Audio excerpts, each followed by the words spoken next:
Once I start, it's all gonna come out.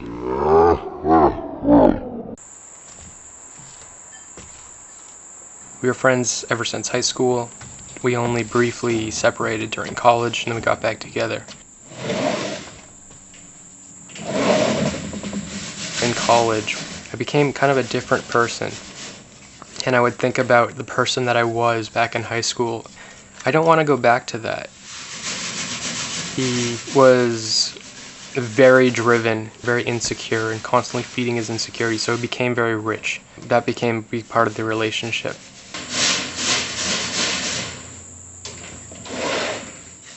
There would be discords, and he would always be the admin. He would always make all of the rules. Then he would talk shit about you behind your back to everybody, and every single person in the friend group had private conversations with him where he would talk shit about all the other people and how all these people suck. Invalidating and gaslighting, making me feel ungrateful and ashamed. But I felt like he was the only one that could help me. He taught his girlfriend how to code, and he got her like a really good job until eventually he quit his own job, and then she was the one making the money. He adopted the philosophy that men that live off of their girlfriends, those relationships never last. No, of course I would do that. Of course I would support you. And eventually that was the case, but he got her ready for that. He set that shit up. My life was in shambles, and I saw the success that she had under his tutelage. And he had offered me multiple times that he would help me learn to code, help me get a job. So I was like, you know what? I think I'm ready. I want to do this. At first, he was pretty helpful. He loves to teach, especially the basics in some interesting aspects. So he taught me some of the basics. And then he would just set me on my own, and if I asked for any advice or input, if you're in a corporate job and you ask questions, you're going to get fired. No, they don't do that kind of shit. So if you can't handle it now, then you can't handle a corporate job. So why don't you just fucking give up? And then I would always end up apologizing after, freaking out from him neglecting me, having made all these promises to me, and never really giving me much. He would give me just enough to keep me hooked. I was tearing myself apart. So I never had any, academic learning for coding. And when you don't know the language or the verbiage to Google things that you don't know, it becomes incredibly hard. It would take me days just to figure out what to look for, because I don't know what the words are to describe the thing that is happening. I got a shared office space, I got a Raspberry Pi, I bring it back and forth, I had some monitors over there set up, and I would go and every day like it was a job. He was always promising down the line, we're going to be doing, exercises to help you get ready for these interviews, because they're going to be really hard interviews. If you wrote a resume on your own, you would fail. You're going to have to fake a company, and if you try to do that yourself, you're going to fail. Only I can do that for you. So I just felt totally helpless, and like he's the only one that could help me get where I was going. Anyone else that could possibly have helped me, he had warned me about things that they would say, and they would trigger red flags for me, and I would avoid their help. He also told me not to go to therapy. He was also very anti-Semitic. A lot of his anti-therapy stuff was intermingled with his anti-Semitism, let's just say that. I'm not even sure how anti-Semitic he really is, and how much of it was just to be extreme to make people uncomfortable, because everybody around him was constantly learning to tolerate his extreme and unpleasant behaviors. As he pulled away from helping me accomplish my goals, because I was desperate, he fed me this dream that I could make my life better, and I could have such a bright future. As he withdrew from helping me with that whatsoever, and I became more scared and more freaked out, he would spend more money on me. But he wouldn't give me money in ways that were helpful to me, but he would give me money in ways that would be entertaining for him. So he would take me out, and he brought me on vacations with him and his girlfriend. After a big fight, after me freaking out, my car burned down. And then have another car. I couldn't even get to my shared office space anymore. Me being upset about that and freaking out, he would blame me. I was so ingratiated and looked up to him so much. And I would look to him for guidance, and he would act like I was insane and I'm unstable because I can't fucking pull my shit together. There's something wrong with me. After a fight like that, he would spend money on me. And last time I saw him, we went on a vacation.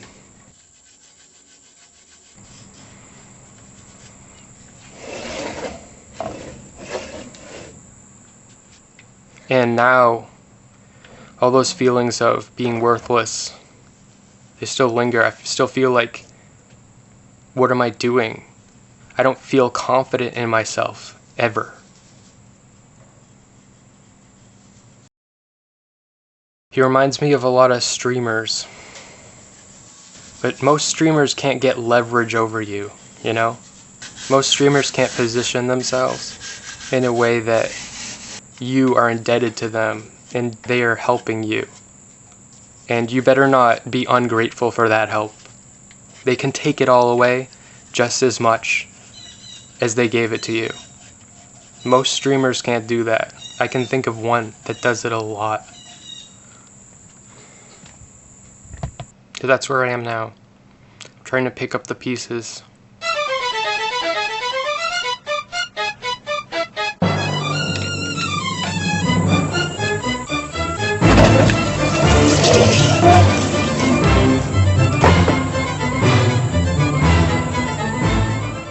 The victims of narcissistic abuse often get accused of being narcissists themselves.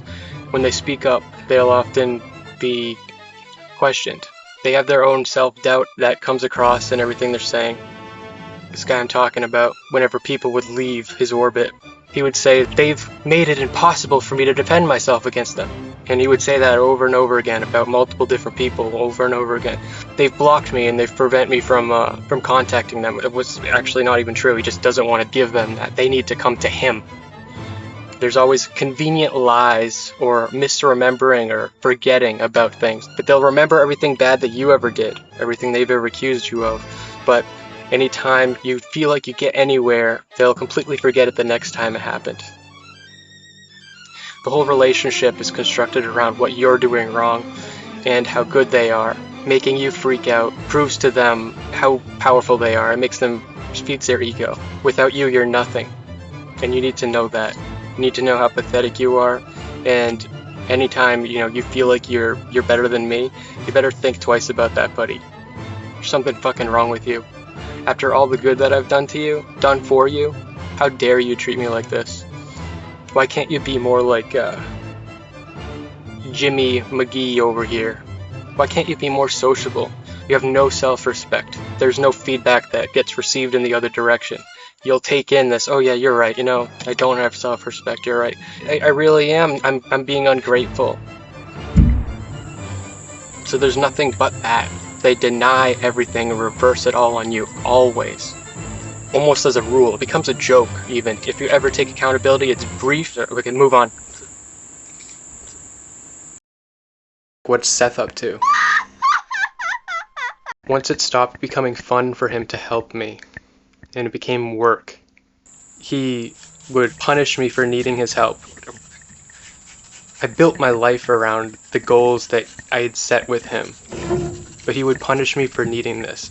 Then he would regale me with stories of how disappointing it was to teach at high school. These kids are just so stupid and unable to learn. It would just make me so empty feeling because I was so desperate for his help. With the rules that had been established, I couldn't express that. I could only tell him, oh, that sucks for you, or, oh, that's really great for you. I usually would just kind of just not say anything. I just hope he'd move on. He didn't like that. It got to him. He had gone to a code camp. That's how he got his start. I would threaten him. I would threaten him to go to a code camp and follow in his footsteps. And he would be like, don't you fucking do that. That's gonna be the worst choice you've ever made in your fucking life. And he would look just sick. One day I might go back to coding. I did it for a while after separating myself from this guy. And it's so painful.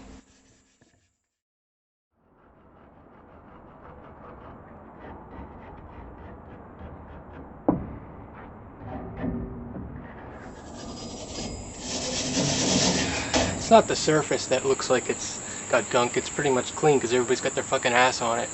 It's underneath where all this shit is. It's underneath where everything sticks, where you can't see it.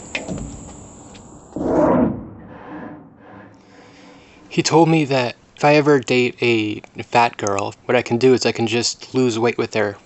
I have a fitness journey I want you to go through with me, and that's how I can make her stop being so fucking fat. This is a dude that got really fat. And he did this exactly to his girlfriend. She started gaining a little bit of weight. That's when he decided that fat people should be ashamed of themselves. And now she's, supermodel body level. He proposed to her once he decided he didn't want to work anymore and she had already gotten a good paying job through his connections. He would constantly remind her how cool of a girlfriend she is, that she would support him like that. It's unnatural, but she's just so cool. During their relationship, when he was the one supporting her, every favor he did, every expense was itemized in spreadsheets. She's not doing that. She's not the type to do that whatsoever. He's probably telling her that he is doing it on her behalf. But he needs to always be in control of that type of thing. He needs to be in control of everything. Every gift that he gives comes with a price. One more. He would go out with his friends, and he would constantly talk about, while being out with them, how much they suck and how much he wished he had better friends. And then he would ignore us and then go find other random people to talk to and pretend there was something wrong with us.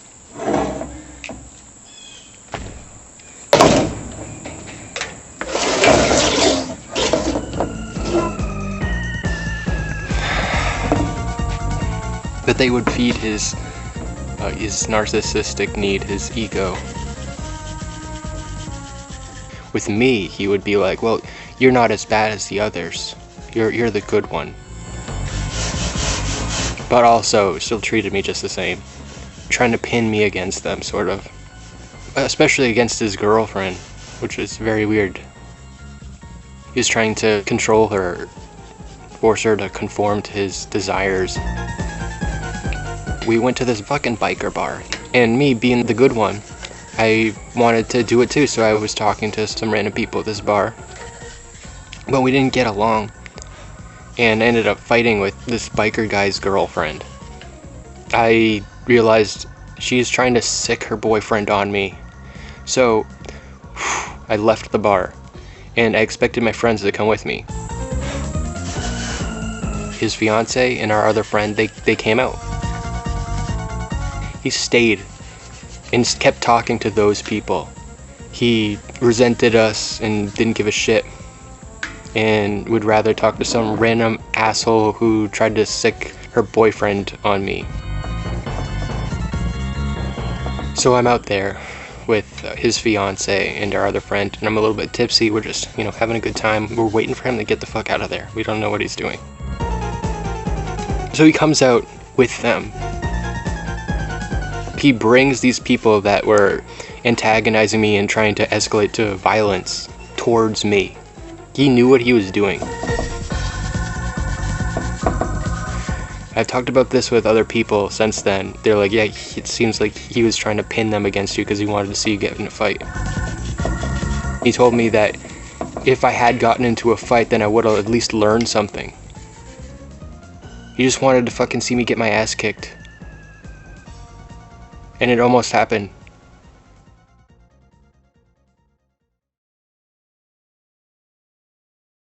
He would constantly tell everybody how bad of a friend they are to him. Compared to him, he's so, generous when it's convenient to him, when it's, funny for him. There's not much other qualities. It's not like he's fun to be around. And I guess it's like, stimulating and entertaining to be around such a grandiose, extreme, tense person. But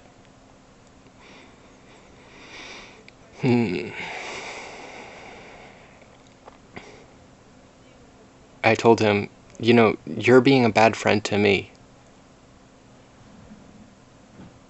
That didn't get through. Nothing ever got through.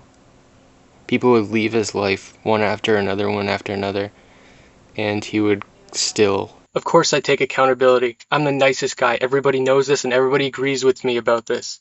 It's you that is constantly insane. You're out of your mind. You're looping about this. You are completely destabilized. You do not know how to be an adult. You're like a child.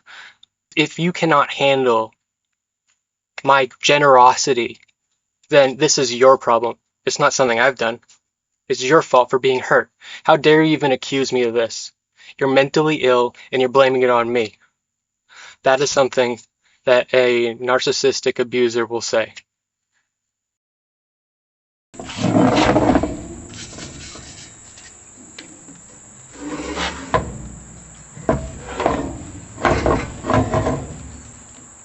He would often tell his girlfriend that if she left him, she'd be totally useless. She wouldn't be able to function on her own. He would say it so much that we would all parrot it to her. These would be insults and put-downs that he would get everybody to opt into and make it into a reality for everybody around him. Every time people would leave his life, he would talk to me about it, and I would just tell him, well, if you are wondering how they're doing, why don't you just ask them? If you feel this way, why don't you talk to them about it? That would be beneath him. That would almost be like admitting he was wrong, or showing that he values me. But he can't do that.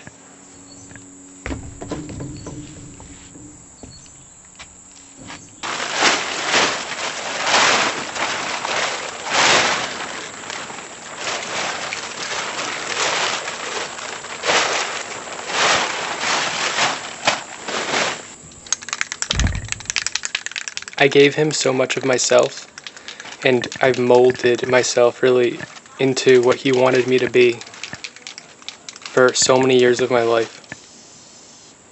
And I thought he was helping me, and I always looked up to him, and I always assumed that he knew what was best. And if I ever fought against that or resisted that, he would lash out.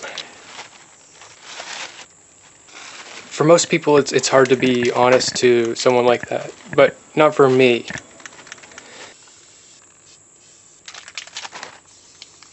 Often, he would put me down for things that he liked about me. I could tell, and he knew that I knew. So I would express myself, and he would scoff at it and laugh at it and insult it. But I knew that meant he actually liked it, so I would engender that in him, and it was like a game. And both of us were in on it. And our relationship functioned like that for quite a long time. Until I started depending on him and I leaned on him. He stopped being a friend and he became a mentor. That's when things went south. He always just kept me on a hook. He keeps everyone on a hook. Now I'm trying to recover that. I'm trying to recover myself. And he'll always be a part of me. Forever. All right, so any final words to the sick fucks who are jerking off to this crazy shit? I'm going to be back very soon. This isn't the last you've seen of me, I promise.